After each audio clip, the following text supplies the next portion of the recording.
विधवा भाभी, एक इमोशनल कहानी। मैं जूते का व्यापारी होने के कारण अक्सर टूर पर रहता था। इस बार मैं भी पटना जाने के लिए आगरा से सुबह निकला।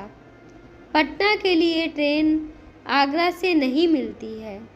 उसके लिए मुझे आगरा से 20 किलोमीटर दूर टूंडला जाना था।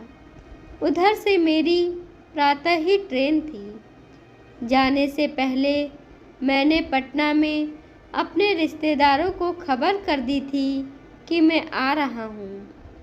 मैं 7 बजे शेयरिंग टैक्सी के इंतज़ार में खड़ा था। एक टैक्सी में बहुत ही मासूम और खूबसूरत भाभी मुझे दिखाई दी। उसके बराबर में बैठा व्यक्ति मुझे लगा कि उसका पति है और एक बच्चा भी वहाँ था। मैंने सोचा कि ये पटेगी तो नहीं, पर आदत के मुताबिक कम से कम हाथ तो सेकने को मिल ही जाएंगे। मैं उस टैक्सी में बैठ गया। मेरे बराबर में उसका पति, जो मुझे लगा था, वो था और उसके बाद वो भाभी बैठी थी। टैक्सी चल दी। मैंने आदत के मुताबिक अपना हाथ पीछे सीट पर टिकाते हुए बैठा था, जहां मेरा हाथ उसको हल्का हल्का टच कर रहा था। थोड़ी देर के बाद उसने झुककर मुझे गुस्से से देखा। मैं घबरा गया, लेकिन फिर सोचकर संतुष्ट हो गया कि पति के होते वो कोई झगड़ा नहीं करेगी, इसलिए सुकून से बैठ गया। मेरी आदत है कि अगर कोई स्त्री गुस्सा करे तो मैं दूसरी कोशिश नहीं करता, लेकिन पता नहीं उसमें क्या जादू था कि मैं अपने को रोक न पाया। अब की बार मैंने हिम्मत करके दोबारा कोशिश की। इस बार कोई प्रतिक्रिया नहीं आई। मैं थोड़ा सा संतुष्ट हुआ कि आधे घंटे का रास्ता आराम से कट जाएगा। तभी उसकी खनकती हुई आवाज़ आई। वो ड्राइवर से पूछ रही थी, भाई साहब, लखनऊ के लिए ट्रेन फिरोजाबाद से ही मिलेगी ना? मेरे कान एकदम से खड़े हुए। इसका एक मतलब ये भी था कि वो अकेली थी। मैंने बिंदास पूछा, आपको लखनऊ जाना है क्या? तो वो बोली, हाँ। इस पर मैं बोल पड़ा कि आप ट्रेन टूंडला से क्यों नहीं पकड़ लेती? वहाँ ज़्यादा ट्रेनों का स्टॉपेज है और मैं जिस ट्रेन से पटना जा रहा हूँ वो कानपुर होते हुए जाती है। मेरा रिजर्वेशन भी है। आप मेरी सीट पर आराम से बैठकर चलिए। वो बोली, ठीक है। मुझे ऐसा लगा कि आज तो जिंदगी की हर तमन्ना पूरी हो जाएगी। मैं एक अलग ही अंदाज में उड़ने लगा और मेरे मन में लड्डू फूटने लगे। फिर टूंडला पहुंचकर जब मैं उतरा तो वो मेरे साथ ही उतरी। उसके हाथ में 2 सूटकेस थे, जो लगभग खाली ही थे। वहाँ पहुंचकर पता चला कि ट्रेन 1 घंटा लेट है। वो बोली, चाय पी लेते हैं। हम लोग चाय पीते हुए बात करने लगे। उसने पूछा, तुम पटना क्यों जा रहे हो? मैंने उसे बताया कि मैं बिजनेस टूर पर जा रहा हूँ।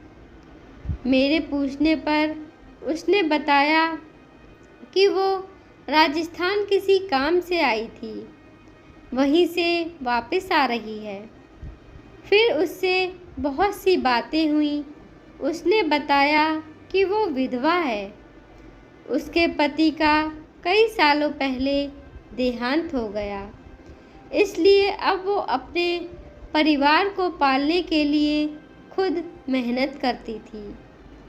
यहाँ मैं ये नहीं नहीं बताऊंगा कि वो क्या काम करती थी। मैं उसकी निजता का सम्मान करता हूँ। जब मैंने उसे गौर से देखा तो यकीन कीजिए वो मुझे किसी अप्सरा से कम नहीं लग रही थी। वो साड़ी में किसी अप्सरा से कम नहीं लग रही थी। असल में सबसे प्यारी उसकी सादगी थी। एक तो गांव का खान पान और पहनावा, और कयामत ढाता उसका यौवन। मैं बस यही सोच रहा था कि इसका और मेरा साथ सिर्फ 2 से 3 घंटे का है। खैर, ट्रेन आई और हम दोनों उसमें बैठ गए। मेरी विंडो साइड की सीट थी, तो मैंने उसे खिड़की के पास बिठाया और खुद उसके बराबर में बैठ गया। अब शुरुआत उसने की और पूछा, तुमने रास्ते में मेरी साड़ी क्यों खींची थी? मैंने पूछा, क्या तुमको इस बात का बुरा लगा? वो बोली, अगर बुरा लगा होता तो क्या मैं तुम्हारे साथ यहाँ बैठी होती? उसकी बस यह बात सुनकर मेरे दिल में हलचल शुरू हो गई। मैंने पीछे से हाथ डालकर उसे अपनी तरफ खींचा। दोस्तों, पता नहीं उस वक्त पास बैठे यात्रियों की ना उसको परवाह थी और ना मुझे। अजीब सी खुमारी दोनों पर हावी थी। मैं जैसे 7वें आसमान पर था। आज सोचता हूँ तो अजीब सा लगता है कि आखिर साथ में बैठे यात्री हम दोनों के बारे में क्या सोच रहे होंगे। लेकिन उस वक्त हमको किसी की भी परवाह नहीं थी। खैर, इस समय कानपुर आने का वक्त हो गया। हम दोनों को बिछड़ने का दुख था। मैंने बोला, तुम मेरे साथ रांची चलो, 1-2 दिन में लौट आना। इस पर वो बोली, मुझे कानपुर में बहुत ज़रूरी काम है, इसलिए मैं नहीं जा सकती। कानपुर पहुँचते पहुँचते वो बोली, भाड़ में गया काम, तुम मेरा टिकट लेकर आओ, मैं तुम्हारे साथ चलती हूँ और कल वापस आ जाऊँगी। कसम से मुझे अपने नसीब पर विश्वास ही नहीं हुआ। उन्नाव तक तो बिना टिकट ही गई। वहाँ पहुँचते ही मैं टिकट ले आया, क्योंकि वहाँ आधे घंटे ट्रेन रुकती है। पटना पहुँचने का टाइम दूसरे दिन 9 बजे का था। रास्ते में उसने अपने बारे में और मैंने अपने बारे में बहुत कुछ बताया। रात होते होते ट्रेन लगभग खाली हो गई। हम दोनों साइड लोअर सीट पर लेट गए।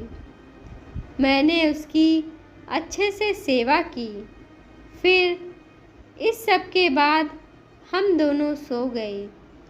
9 बजे हम सोनपुर उतरे। वहाँ से टैक्सी पकड़कर 2 बजे पटना पहुँचे। होटल में रूम बुक किया। कमरे में आते ही हम दोनों, इसके बाद हम लोगों ने नहाकर खाना खाया और सोने को आ गई। यहाँ मैं आपको बता दूँ कि पटना में मेरे रिश्तेदार होने के कारण मैं अपनी रात होटल में नहीं बिता सकता था। फिर मेरे रिश्तेदारों को मालूम था कि मैं पटना आया हुआ हूँ। रात को मैं उससे विदा लेकर अपने रिश्तेदारों के यहाँ चला गया। दूसरे दिन मैंने उसे पटना से कानपुर के लिए ट्रेन में बिठा दिया। लेकिन उसकी और मेरी कहानी यहाँ ख़त्म नहीं हुई। उसके बाद भी हम मिलते रहे। धन्यवाद दोस्तों। आपको यह कहानी कैसी लगी? कमेंट बॉक्स में ज़रूर कमेंट करें और कृपया हमारे चैनल को लाइक करें, शेयर करें, सब्सक्राइब करें। धन्यवाद।